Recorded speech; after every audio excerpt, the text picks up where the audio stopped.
Hey, so I was just happening to think about Edgar Allan Poe, and it's a lovely fallish day out here, and of course we're in the Halloween season for some of us, um, and it seems like a good time to talk about Poe. But specifically, I want to talk about how Poe is more than horror. He's known as the master of the macabre, master of horror, right? Um, and advertising being what it is, I guess it has to stay simple and stick to the message there. Yeah, it's horror, it's macabre, but um, he wrote a variety of genres, and some of my favorite stuff of his is actually his humorous stuff. He had a wicked sense of humor, and it could be really funny. Um, and there's a number of stories out there that he wrote there that are funny. I mean, you start with like the stories that are skewering journalism. The thing of the life and times of Thingumbob Esquire, um, Xing a paragraph, um, how to write a Blackwood article, and the accompanying story, A Predicament, The Scythe of Time. All very funny. Um, and I mean, oh my gosh, The Scythe of Time is I mean is uh is both hilarious and a little bit macabre.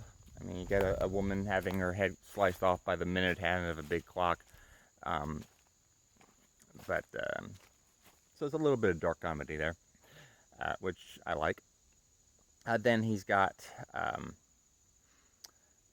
spectacles about a guy who's too vain to actually wear glasses, and that gets him into a rather bizarre situation. Um, then you've got um, some words with a mummy, uh, which is exactly what it sounds like.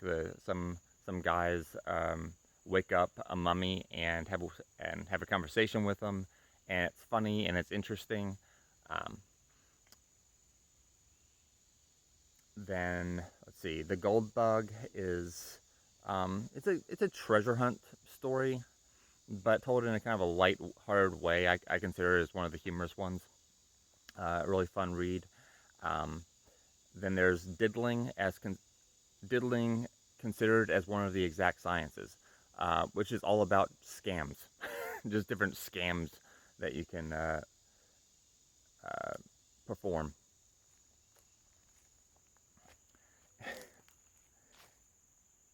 And that's kind of lighthearted. And then, yeah, it's lighthearted as scams can get.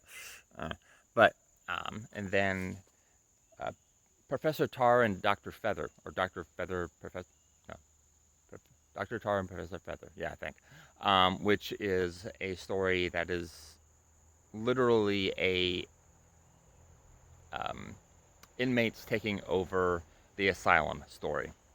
That's what that is. The inmates taking over the asylum, um, but told in more of a lighthearted manner than in a horror manner. More funny than horrific. Um, so those are some really fun stories. Some stories I really enjoy in his humorous mode. And then of course he has his mystery stories, um, the Murders in the Rue Morgue, uh, the Purloined Letter, and the Mystery of Marie Roget, or Roget, or however the French pronounce that. Um, and of course, he has his horror stuff, um, the Pit and the Pendulum, the Mask of the Red Death, the Black Cat, um, the Fall of the House of Usher, Bernice, um, the William Wilson, um, Bonbon. I mean, yeah, the cask of some wine. I forget the name of the wine. In fact, I can never pronounce the name of that wine. But anyway,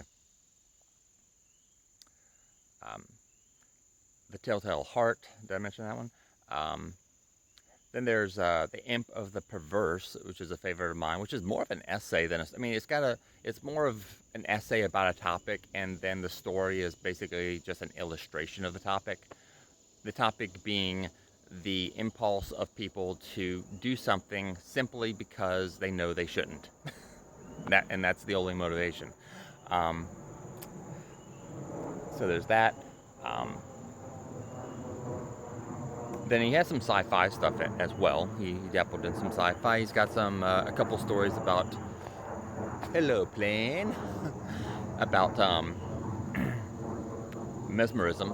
He's got mesmeric revelation and the facts in the case of some dude. Don't remember the name.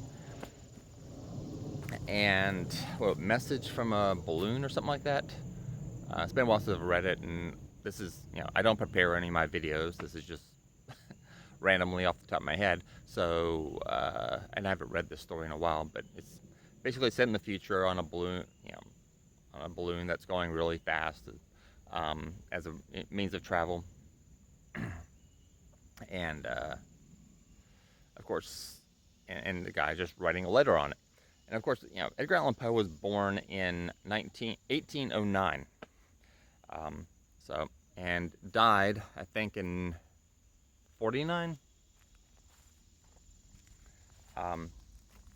So science, airplanes were still a ways away, but balloons were evidently a thing. And just for sake of a little bit of context, Mary Frankenstein by Mary Shelley was published in 1818. So Edgar Allan Poe would have been about 9 at that time.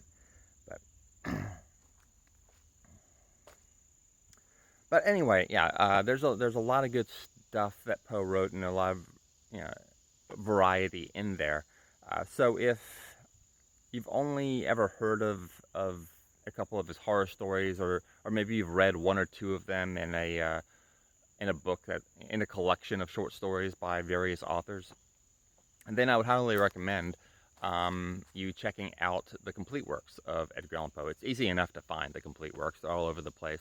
So get yourself a complete work of Edgar Allan Poe with all the stories and all the poems, and dive in and enjoy. Yeah. So that's really all I have to say. So thanks for listening. Bye.